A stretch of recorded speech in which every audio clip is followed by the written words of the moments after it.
Hi everyone, today we're going to talk about Standard 3. Standard 3 deals with the events of the Civil War and Reconstruction, okay? So we're going to start with some events leading up to the Civil War. Some of this is going to be a repeat from the last standard. So we've got a timeline here, and this area on the side is dealing with who was president when that event happened, okay, so that you understand the importance of that. So let's go ahead and get started with these events. So in 1820, we start off with the Missouri Compromise.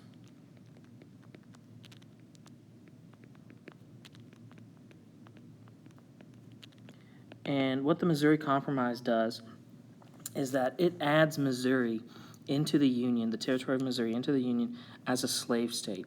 However, this is going to throw off the balance between slave states and free states. So as part of that compromise, Maine enters the Union as a free state. So we have that balance there. Missouri coming in as a slave state and Maine coming in as a free state. Now, to try to address this problem in the future, they also set up what we call the Missouri Compromise line, and that was along 3630. And what that means is if a territory were to enter the Union north of that line, it's going to become a free state, and if it enters the Union under that line, south of that line, it's going to be a slave state. Now, of course, the government at the time thought that this compromise would settle any future disputes in terms of territories becoming states, but as we'll shortly see, that is not the case. So then in 1828, we see what the South, or what South Carolina in particular, is going to call the Tariff of Abominations.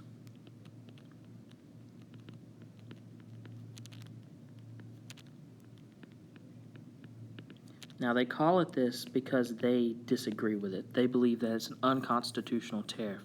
So the Tariff of Abominations is one of those protective tariffs that we've talked about over and over again. It was put in place by the U.S. government to try to protect domestic U.S. industry so that they didn't have to compete as much with European manufacturers. Southerners, they just wanted to buy, whatever products were cheaper, and of course, the North wanted them to buy Northern-made goods, U.S. manufactured goods. Well, those weren't always the cheapest ones. So a lot of goods were being bought from Europe. Well, what this tariff does is it puts a tax on those imported European goods, artificially increasing their price, so that the Northern manufactured goods are now the cheapest, and if you want to buy the cheapest, if you want to save the most money, then you will buy those. The South sees this as unconstitutional. South Carolina in particular, they believe that the federal government is basically violating their rights by taking money from their pockets and putting it into the pockets of northern industrialists. Okay, so they don't like the Tariff of Abominations, and they also are afraid of it potentially hurting their trade relationship with European textile mills that are buying Southern cotton. Okay, so they don't like it, and that leads to, in 1828 to 1833, the nullification crisis in South Carolina. So with the nullification crisis, remember, they think that tariff is unconstitutional, so South Carolina nullifies it. They ignore that tariff. They're refusing to collect duties on these European goods. Andrew Jackson is president at the time, and Andrew Jackson says, wait a minute, you can't do that, okay? You can't disobey the federal government. So Andrew Jackson actually threatens to send the army to South Carolina, lead the army there himself, to force them to collect those duties. And South Carolina is in an uproar saying, no, bring it on. We will take you on, and we'll leave the Union. We'll secede. So it's a pretty tense moment in American history and in South Carolina history. Well, a man by the name of Henry Clay, okay, and we're going to talk about his American system in just a second, but Henry Clay comes in and gets the two sides to compromise, okay? South Carolina agrees to pay the tariff, but at a much smaller rate, and Andrew Jackson backs down from invading South Carolina. So Henry Clay, he was famous for his American system, and this American system had three parts to it. A national bank to help improve the economy. All right, second one, internal improvements. These are things like infrastructure, so roads, bridges, canals. And then thirdly, he was in favor of those protective tariffs. And with all of this, these three things primarily benefited the North and the West. Some Southerners supported them, but overall, most Southerners did not. So the American system didn't have a ton of support from the South. Okay? All right, moving away from the economic side of things. In 1831, we have The Liberator published. All right, it was an abolitionist newspaper, anti-slavery newspaper. The president of it was William Lloyd Garrison. And what this newspaper did is it sort of acted as a hub for abolitionism in the North. And it's going to spread the ideas of abolitionism. It's going to gain some new sort of members in terms of spreading the ideas of abolitionism. Okay, 1836, Texas wins its independence. We talked about this in Standard 2, right, with westward expansion. And then in 1845, the United States annexes Texas. Of course, leading to the war with Mexico, the Mexican-American War. Between 1846 and 1848. Now, you all know that we won that war, and from that, we got the Mexican cession, all that territory in the Southwest. Well, a senator, David Wilmot, tries to pass the Wilmot Proviso. And what the Wilmot Proviso advocated was free soil. Okay? In the Mexican cession. All right? And we need to know it never passes. So basically he was saying all the land that we got from Mexico, slavery should not be allowed to expand in that area. Well, Texas itself was a slave territory and a slave state. So that really wasn't that popular. And then free soil in and of itself, most Southerners disagreed with it. So he tried to get this thing passed over and over and over, but it never passed because those Southern states had sort of equal representation in the Senate, and they could stop it from moving forward. So we need to talk about the differences between abolitionism and free soil. So abolitionism is complete opposition to slavery.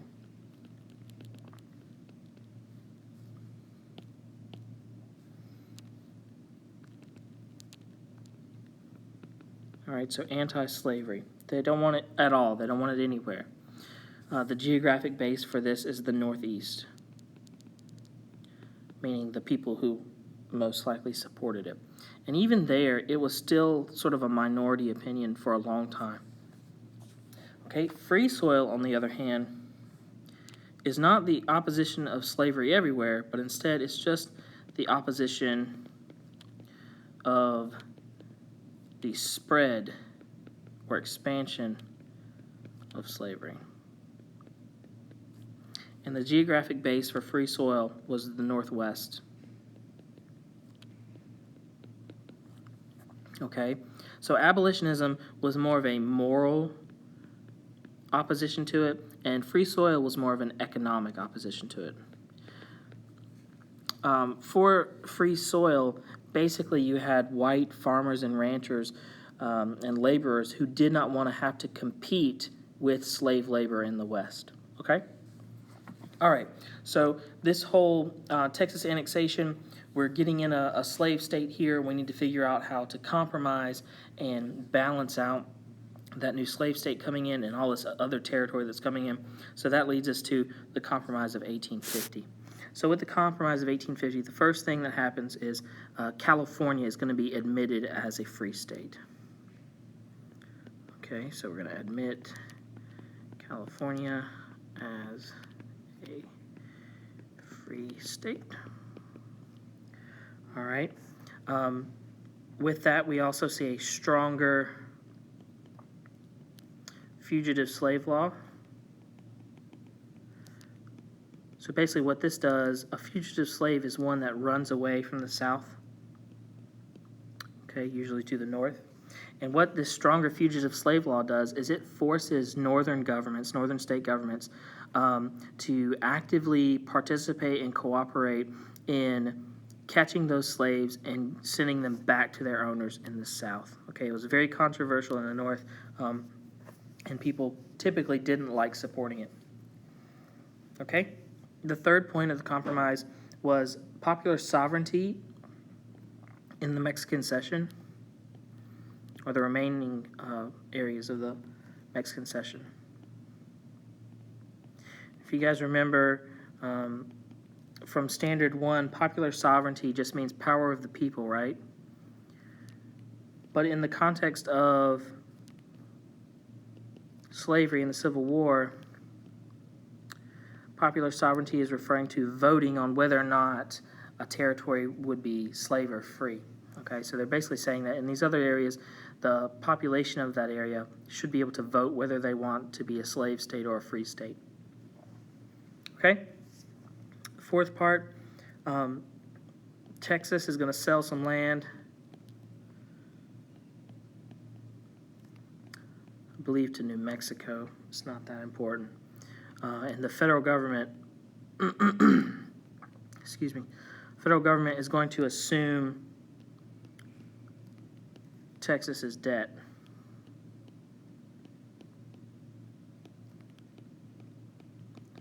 Okay? And then the last point, we get the abolition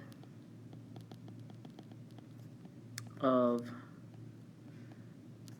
the slave trade in D.C. Okay, so the key there is that it's only the abolition of the slave trade, not owning slaves in D.C. You can own slaves in D.C. during this time, but you just couldn't buy or sell them there. Okay, so that's all the components of the Compromise of 1850. You know, the biggest parts of it, California becomes the free state to balance off slave state Texas. The rest of the session is going to have popular sovereignty, and then we've got this stronger fugitive slave law that's going to upset a lot of Northerners. Okay? All right, going back up here to the Great Compromiser. All of these compromises were in part led and in many cases authored by Henry Clay, the same Henry Clay of the American system. Okay, so the Great Compromiser was a nickname of his where he helped settle the Missouri Compromise in 1820, the Nullification Compromise in 1833, and then, of course, the Compromise of 1850, and you guessed it, 1850. All right, so the crisis of the 1850s. Basically, the 1830s through the 40s was this period of attempted compromise, right? So ever since Missouri Compromise to the Compromise of 1850, the two sides have been trying to compromise and accept each other's differences in order to keep the peace.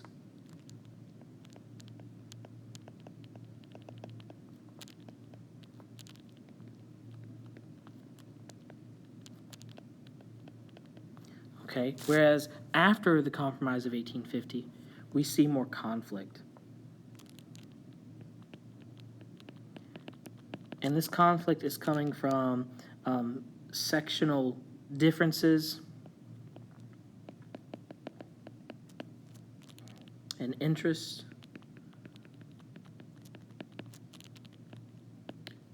at the expense of national harmony. So basically, the South wants to do what the South wants to do. Who cares about the North? The North wants to do what the North wants to do. Who cares about the South? And they're each advancing their own sectional interest, even though it's hurting the nation as a whole. Okay, so in the 1850s, we start out 1852 with Uncle Tom's Cabin being published.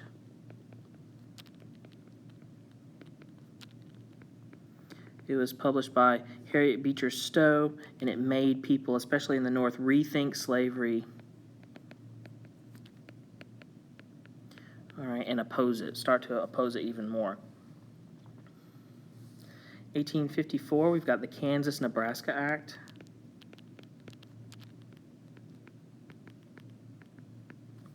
Okay, and what it does is it allows for popular sovereignty in both Kansas and Nebraska, so that they get to vote on whether or not they'll be slave or not.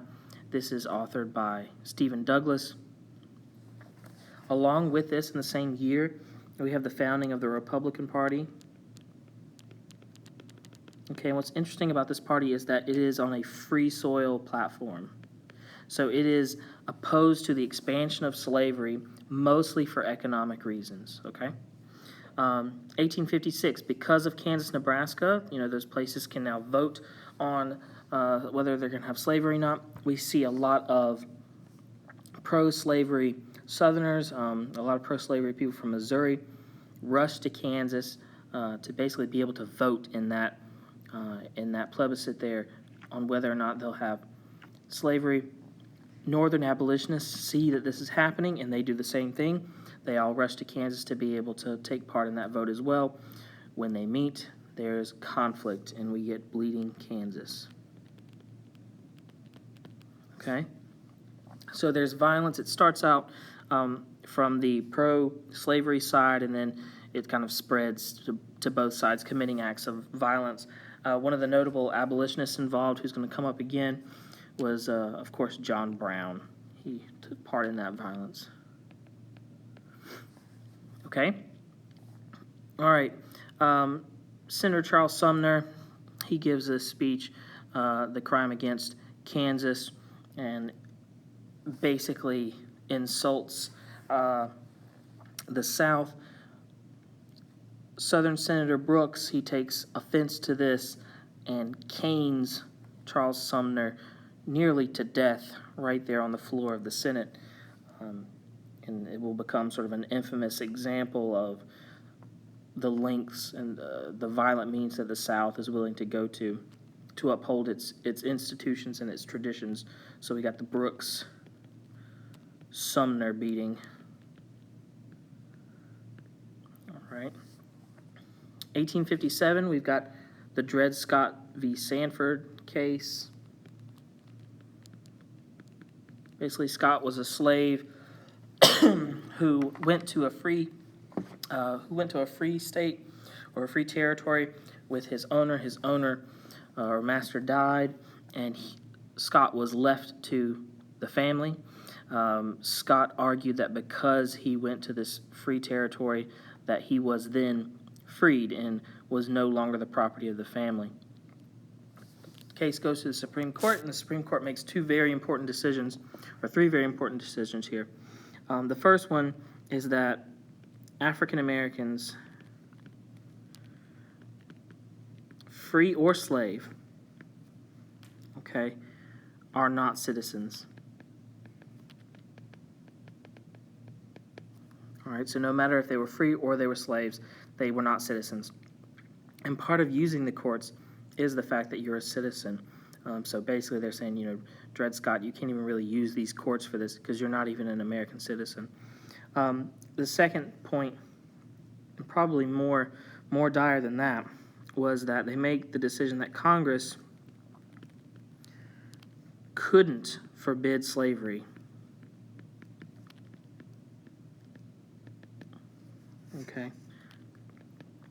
In territories, or states for that matter. So basically, all the laws that Congress had passed limiting where slavery could and couldn't be, those were null and void according to the Supreme Court.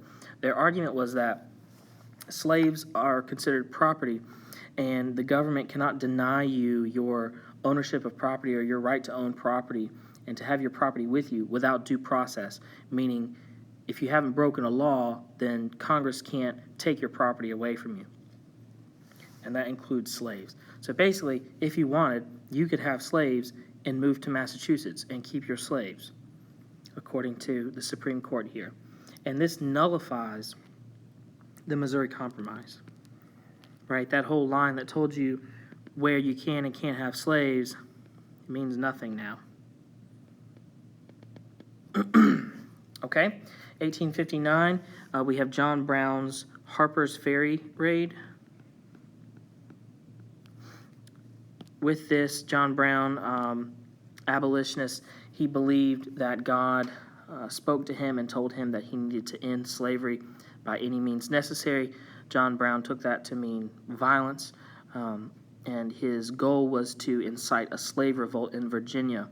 In Harper's Ferry, he raided the military arsenal there where they housed guns, munitions, cannons, all those sorts of things. And his plan was to basically take the arsenal and have all of the slaves from the local plantations come, arm themselves, and then start a revolt.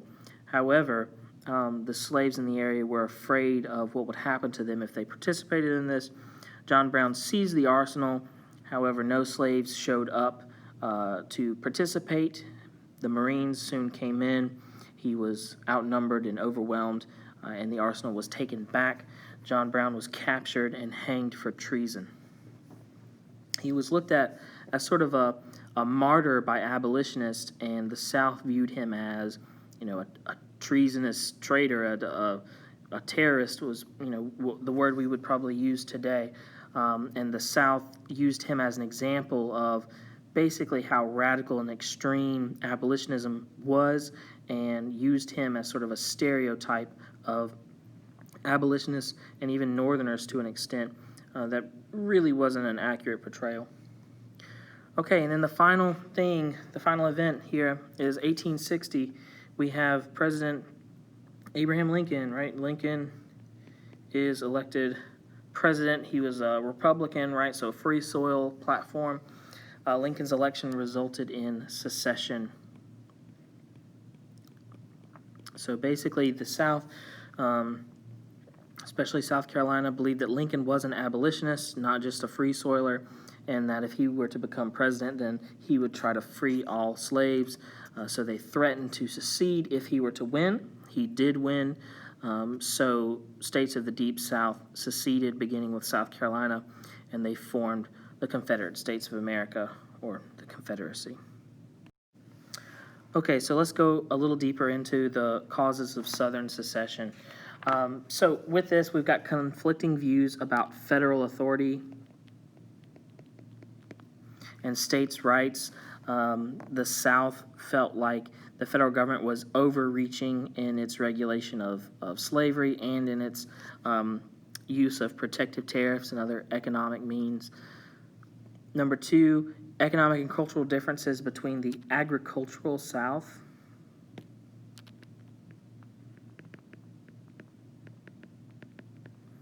and the industrial North. So they were very different in terms of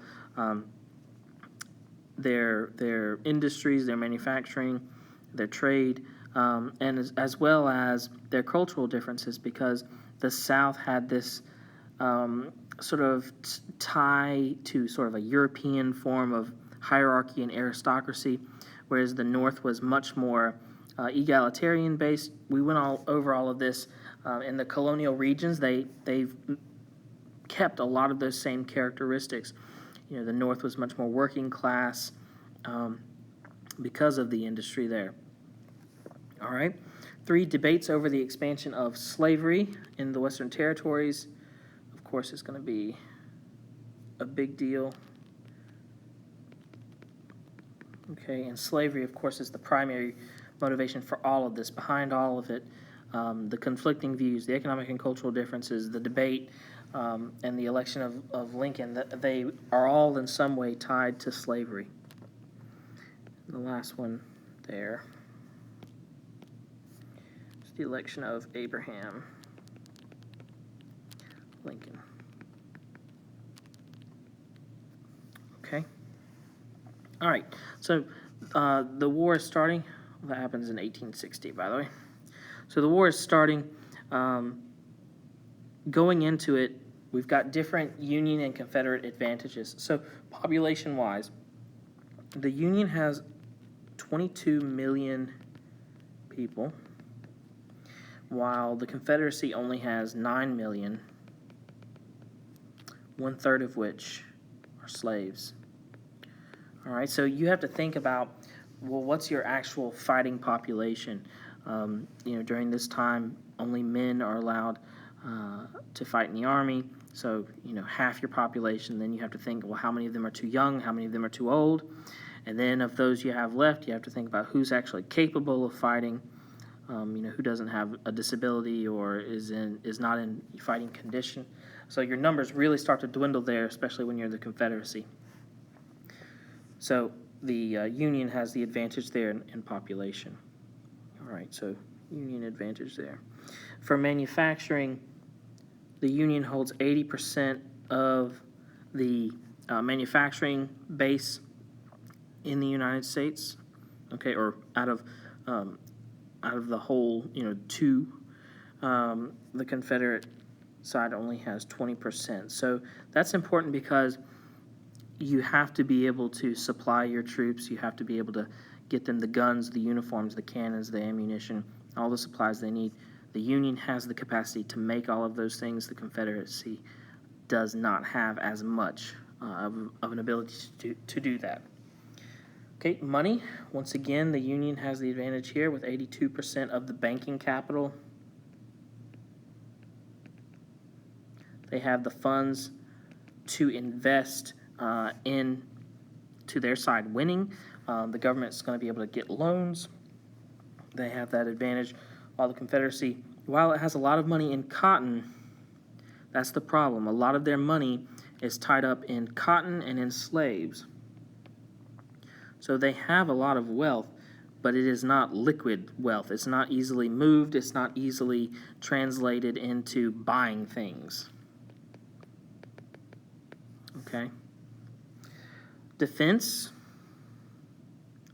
This is where things change a little bit. The Union, it has to conquer the South.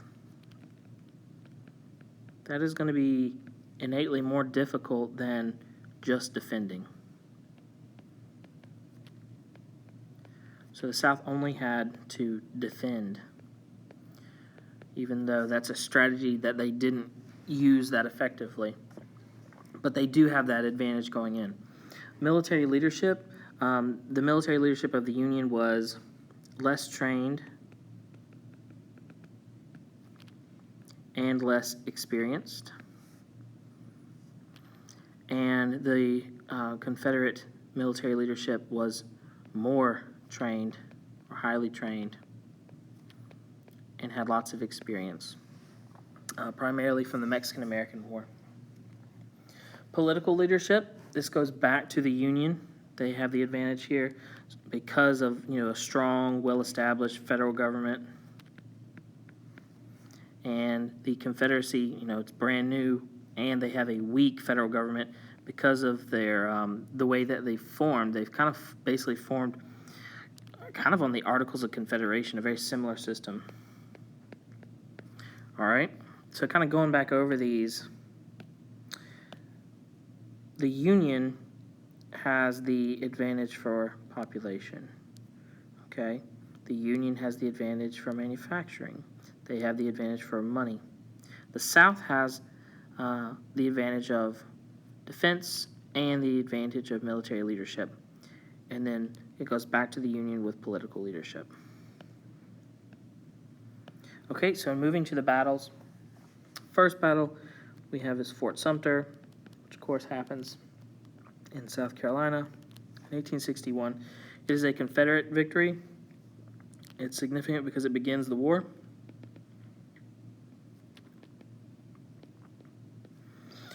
In 1862, we have the Battle of Antietam. This is sometimes called Sharpsburg in the Union, or in the North. It is a tactical draw.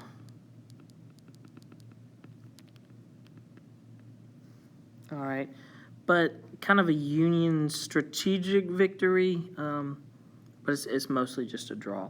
It's important because it's the bloodiest single day.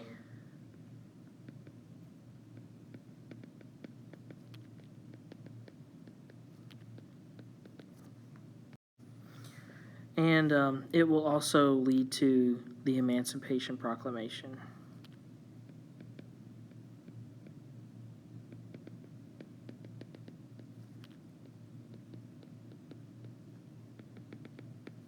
Okay, 1863, we have Gettysburg in Pennsylvania. All right, it is a Union victory. So it's Lee's first real defeat.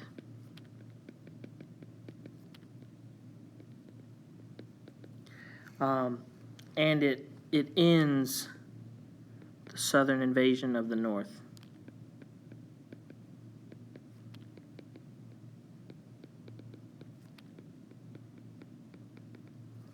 Okay, 1863, we've got Vicksburg, which was in Mississippi. That was another Union victory. Union takes the Mississippi River.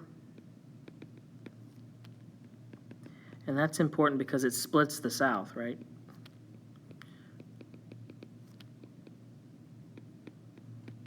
It's going to be hard for them to move troops, move supplies, communicate with each other with the Mississippi split.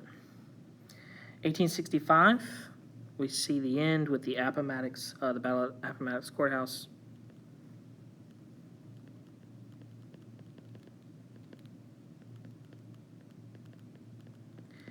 And with this, it's a Union victory. General Lee surrenders to Grant, the Union general. Okay, speaking of generals, for the CSA, or Confederate States of America, their most famous general is going to be Robert E. Lee. So most famous and experienced. In the Union, or the USA, we've got Ulysses S. Grant. Okay, he was relentless, he didn't give up. And he would become president.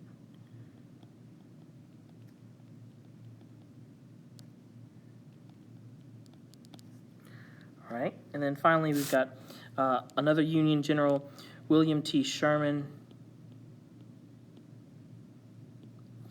And he, of course, was infamous for Sherman's March, where he marched across the South, practicing total war. He burned the city of Atlanta. He laid siege to Columbia, our capital, and is really kind of infamous for his total war and scorched earth fighting. Okay, for a little bit more detail on the Emancipation Proclamation, the effective date was January 1st, 1863. The slaves that were freed under the Emancipation were only those in the Confederacy. So if you were a slave state that did not secede, you did not lose your slaves.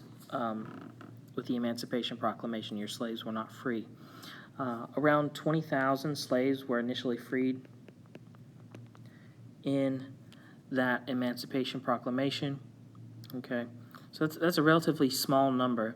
So what value did it have then? Well, the value that it had is that it gave more meaning to the war. So basically, we have a goal now. We have, something that we're fighting for. We're fighting to free slaves. Give more meaning. And it's going to cause some chaos in the South.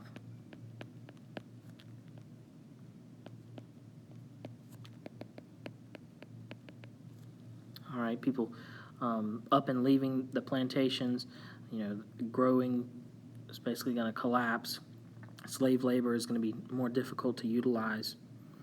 So by what authority did Lincoln free these slaves? Lincoln claimed the authority as commander-in-chief. He could do this.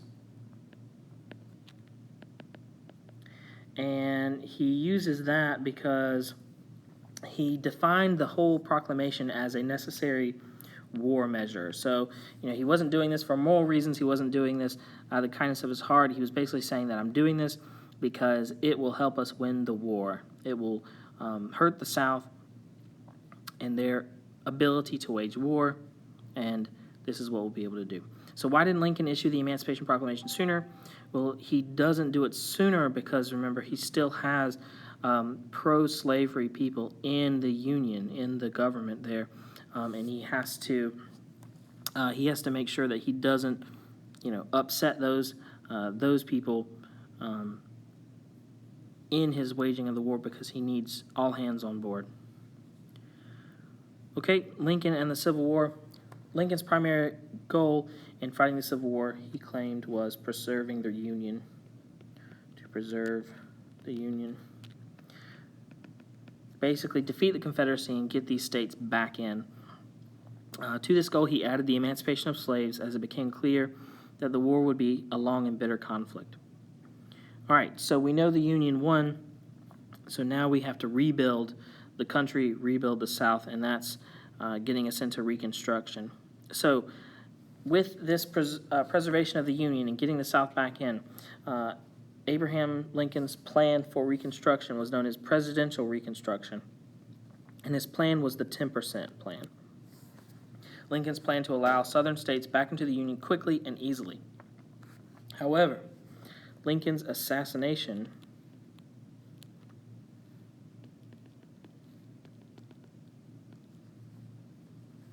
by John Wilkes Booth in 1865 hardened Northern attitudes toward the defeated South. Lincoln's successor, Andrew Johnson, attempted to continue Lincoln's generous plan for Reconstruction, but encountered resistance from Congress. Northern Republicans also resented Southern states' efforts to impose black codes, which denied basic rights of citizenship to African Americans. So basically, even though the South was defeated and slavery was abolished in those places, they were still trying to pass laws and make policies that would oppress African Americans. So with this, the Republicans in Congress created the Freedmen's Bureau, which was a federal program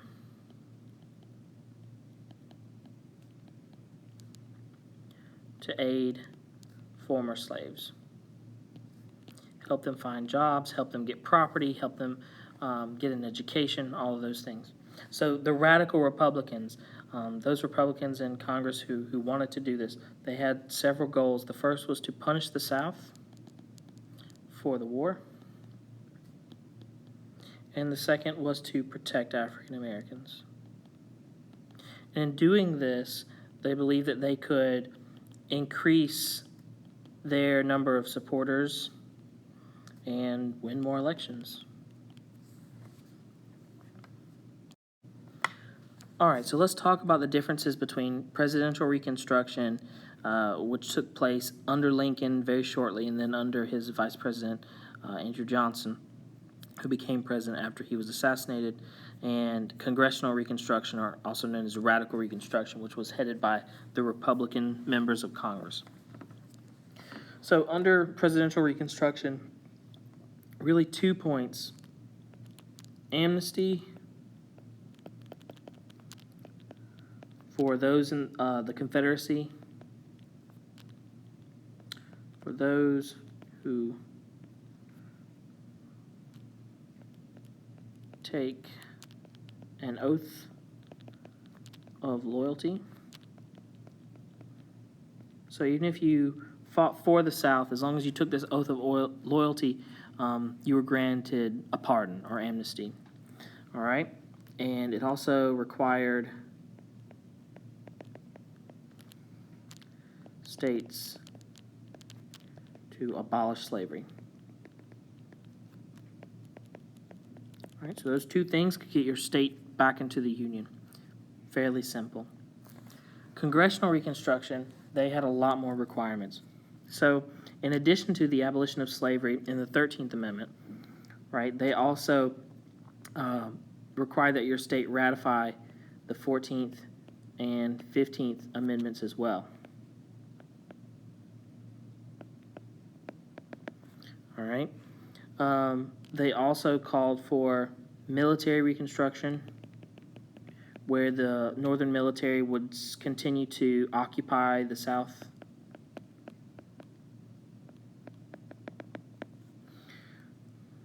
They wanted all Southern states to have new state constitutions. And then lastly, they wanted to empower African Americans.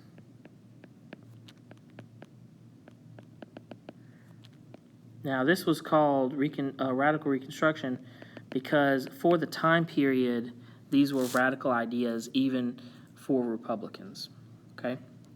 So radical Republicans divided the South, except for Tennessee, which ratified the 14th Amendment already on its own, voluntarily, into 5 military districts. Radical Republicans believe that the defeated South should be treated like conquered provinces. President Johnson vetoed Reconstruction Acts that were passed by the Radical Republicans in 1867, but his vetoes were overridden by a 2/3 vote of Congress. The Radical Republicans impeached President Johnson over disagreements about Reconstruction plans. However, Johnson avoided being removed from office by 1 vote. So even though he was impeached, he was not removed because they didn't get the required number of votes. Okay? So Reconstruction amendments to the Constitution. The 13th is, of course, the abolition of slavery everywhere. All right? 14th Amendment, we get birthright citizenship. So if you're born here, regardless of race, you are a citizen. Secondly, equal protection under the law for all citizens.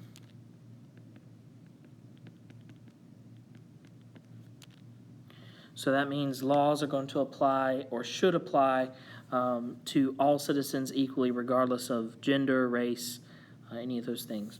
And then thirdly, it had some things in there to try to punish Confederates, to limit the liberties of Confederate officers and generals. Okay, and then the 15th Amendment in 1870 was universal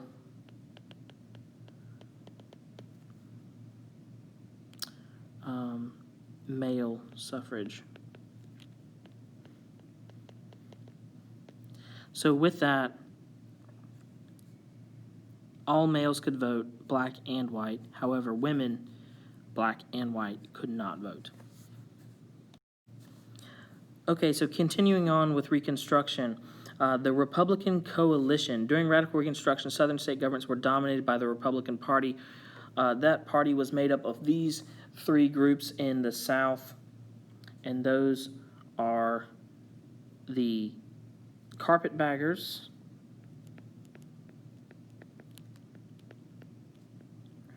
all right, and we've got a definition here. This nickname was applied by Southern whites as an insult to those who came from the North during Reconstruction. Southern whites tended to regard these people as unwelcome intruders.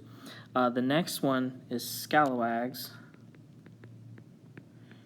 All right, this term, which loosely translates to rascal, was used to describe Southerners who had supported the Confederacy but cooperated with the carpetbag Republican governments for personal gain. And then lastly, the last group of the coalition are the freedmen.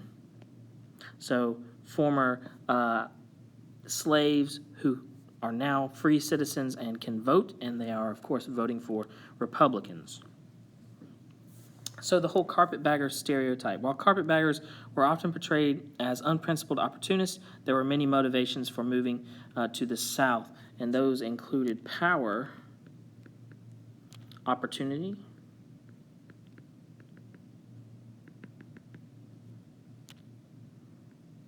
wealth, and service. So, like everyone, the Northerners moving to the South were very diverse. Okay, they had different goals, they had different perspectives. So while some of them did come to sort of take advantage of the situation in the South, some genuinely did come to help. Okay, so of course we're going to see resistance to Reconstruction from white Southerners, Democratic white Southerners. So during Radical Reconstruction, the KKK, right, the Ku Klux Klan, they committed acts of violence and intimidation against carpetbaggers, scalawags, and freedmen. Okay. So then we have the Compromise of 1877 and the end of Reconstruction. The Compromise of 1877 was an informal agreement that ended Reconstruction in the South after the disputed presidential election of 1876. Southern Democrats regained control of state governments and instituted discriminatory policies. So with that ending of Reconstruction, those federal troops leave the South, and now carpetbaggers, scallywags, and freedmen, they no longer have the same protection that they had during Reconstruction. So the system of racial segregation instituted in the post-Reconstruction South was known as Jim Crow. Right? And with this, they used things like the grandfather clause and literacy test to prevent African Americans from voting and using their political power. Okay? 1896, we see the case of Plessy versus Ferguson. And with Plessy versus Ferguson, the Supreme Court decision establishes the principle of separate but equal, basically saying that segregation was constitutional. And this, of course, is overturned by Brown versus Board of Education, right, of Topeka, Kansas. Okay, so kind of connecting the post-Reconstruction South with sort of the progressive movement. That's what we're going to do now. So the post-Reconstruction and progressive eras were a low point for American race relations. Racial segregation, Jim Crow, was prevalent in many parts of the country, especially in the South, including Washington, D.C. And lynchings, executions of African Americans by angry mobs without a trial, were common during the period. So this system of racial segregation was known as Jim Crow. And lynching was a problem during this time. So while progressive reformers did plenty to try to help immigrants to assimilate into American culture, they did little to promote racial equality. Black leaders such as W.B. Du Bois and Booker T. Washington disagreed about the best way to help black citizens achieve political, economic, and social equality in America. So let's talk about the differences between these two men. So Booker T. Washington, he founded the Tuskegee Institute, right?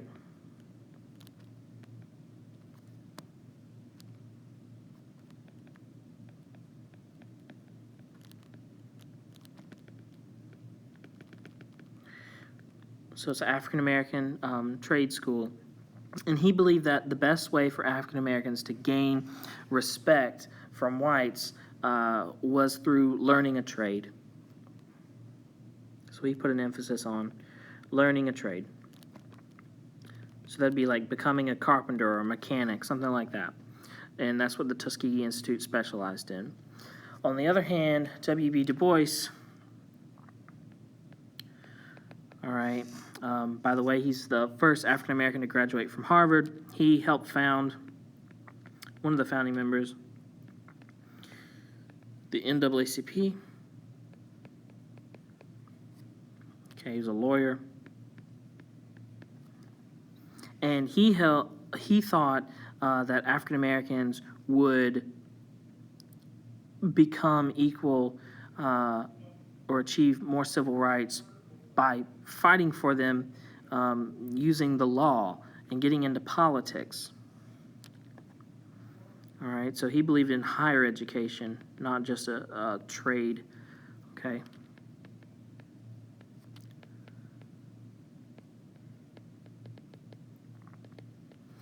All right, so they had their differences, but they both wanted to achieve the same thing. They just had different ways of going about it. So, although Teddy Roosevelt had dinner with Booker T. Washington at the White House and appointed a black man to the post of customs collector at the port of Charleston, the backlash from whites caused him to stop short of anything more ambitious than this. Woodrow Wilson actually sent race relations back several years by segregating the Federal Civil Service, which had been integrated before his presidency. Okay, so not a whole lot of support coming from the Progressive era presidents. All right, two more figures. We've got Ida B. Wells Barnett. She was a muckraking journalist, and she was an anti-lynching advocate. So she did a lot to raise awareness about the lynchings that were happening all across the South. She was actually chased by a mob herself, went through a lot of discrimination, but never backed down. And then next figure, maybe a little bit more controversial one, we've got Marcus Garvey. So Marcus Garvey is important because he sort of really champions the Back to Africa movement, where he's like, well, civil rights in the U.S. just isn't going to happen. The best thing for black people now is to leave the United States and go back to Africa. So he set up this program to raise money to do that and basically go and colonize the country of Liberia. Okay, it was unsuccessful and ended in a little bit of a scandal. But he also promoted another idea called black nationalism. And what black nationalism focused on was black people supporting the black community. So spend your money in black-owned businesses, live in a black neighborhood, support the black community, and not necessarily the American community as a whole, including white people. This would, of course, later be adopted by Malcolm X as well in the civil rights movement of the 1960s. Okay, guys, that does it for Standard 3. I hope that was helpful. I'll see you next time with Standard 4.